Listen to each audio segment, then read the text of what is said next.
What can the Queensland government do about the cost of living crisis? It's a question that everybody's asking nowadays. Well, there's one simple and cheap thing, because the Queensland government knows that right now, today, there are too many bad policies in place based on unchecked science.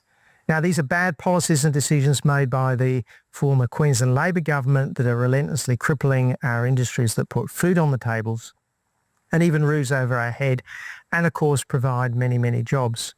So in short, the former Queensland Labor government's reliance on unchecked science has made everything more expensive for everyone, no matter where you work or live, urban or rural. So the fact is that we're feeling the pain of the political decisions based on unchecked science right now. Now, what do I mean by unchecked science? Well, as a scientist, the sad fact is that the traditional system of peer review, which is used to check science, is largely mates looking after mates. There's often ideology or self-interest of funding related there, and the scientists will often come to conclusions that are predetermined based on the government of the day's wish to implement further layers of regulation that cost our industries. Now, each layer of government regulation based on unchecked science adds extra layers of costs to our crucial industries, and this has to filter down to all households and business through increased costs on food and even the cost of building much needed homes. Here's just one example. Under the former Labor government, the Gulf of Carpentaria barramundi fishery was closed, supposedly to protect the Great Barrier Reef. But this decision, made on the basis of unchecked science, was made despite the fishery area being 700 kilometres from the nearest coral reef and on the wrong side of Cape York Peninsula. It was nuts. It wasn't checked independently and it wasn't thought through. And the result? Lost jobs and the need to import massive amounts of seafood from overseas. Australia now imports 2/3 of its seafood despite owning one of the biggest areas of ocean on Earth. It's nuts. But it happened, and that faulty decision is still in play today.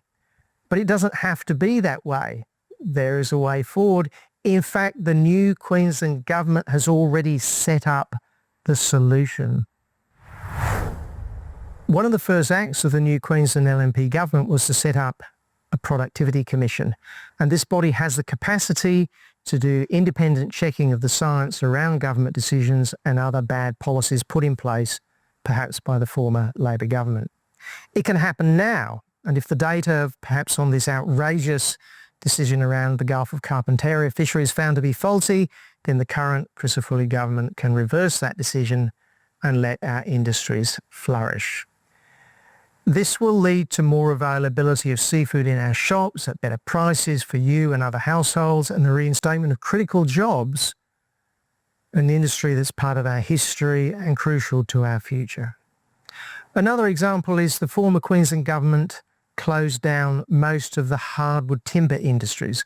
So now we import most of our hardwood from other countries which do not have a fraction of our forestry industry's commitment to protect the environment for the future.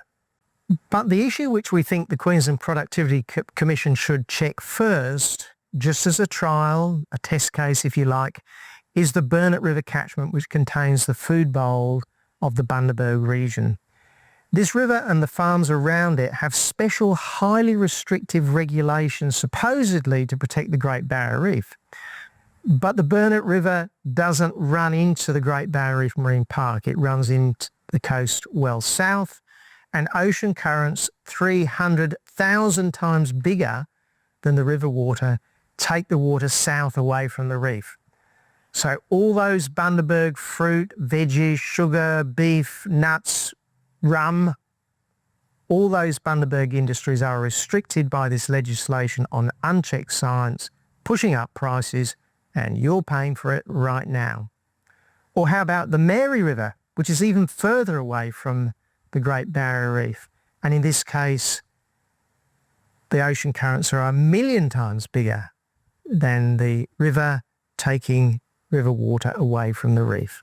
Now look, this may sound like doom and gloom, but as I mentioned, the current LNP government, through its newly established Queensland Productivity Commission, can examine and possibly fix so many of these bad decisions made by the former Queensland Labor government, including the Mary Burnett as a test example. The new Queensland Productivity Commission could immediately be asked to check the science behind some crucial decisions that are undermining our critical industries. I'm a scientist, and one of the fundamentals of science is that you should always be questioning, challenging, examining science for weaknesses and mistakes. It's actually what makes science strong, that checking and challenging. And who would argue against a bit of checking of any science, let alone that's been used to make government policy and decisions affecting every Queenslander, families, pensioners, young people who want to buy a home? Now, unfortunately, we know that most perhaps of the bureaucrats don't welcome scrutiny of any form, and they are not welcoming this call to check the science behind government decisions that are impacting our critical industries and you. Now, I believe that the LNP government under the leadership of David Crisafulli wants to listen, but needs to hear loud and clear that there is a large amount of support in our cities and our towns and communities to check the science, and then as appropriate revisit possibly bad decisions. The Crisafulli government has taken the first major step by setting up the Queensland Productivity Commission. It now needs to take the next step, which is to apply the capabilities of the Commission to checking the science behind decisions that impact our critical industries, and through that impact, you, your family and the community. So what's the government going to do about the cost of living crisis? As I said at the outset, that's a question people keep asking.